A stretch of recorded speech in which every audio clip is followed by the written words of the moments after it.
So guys, for the first step, you want to go to the link which will be down below in the description to download the Microsoft .NET Framework Repair Tool. And now once you're on this, you want to scroll down, choose your language, and then click on download. Once that's been downloaded, you want to click on it, and then click on yes. And now this will come up. And now once you're on this, you want to tick the box, I accept, and then click on next. And now once this comes up, you want to click on next. It's now going to start applying the recommended changes. And now once that's been done, see if that fixes your problem. If that's still not working, then you want to click on next. Wait for this to load. And now once that's been done, see if that works for you. If not, then you want to click on finish.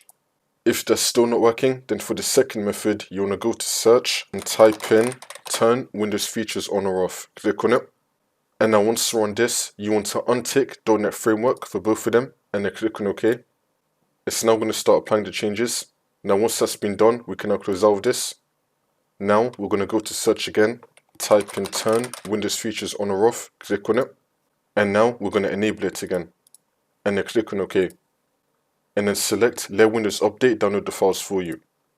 It's now going to start downloading required files. Wait for this to load. And now once that's been done, if it asks you to restart your computer, just restart it. And then hopefully that will fix it for you. For the last method, you want to go to search and type in CMD. Now you want to run it as administrator. And then click on yes. And now once you're on this, you want to type in sfc /scan now, and then click on enter.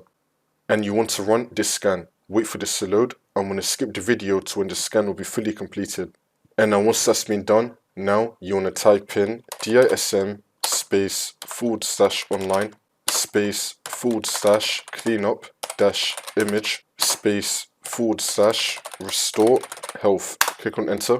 And you want to run this scan as well. Wait for this to load. And then once you complete both those scans, just restart your computer. And then hopefully this will fix your problem.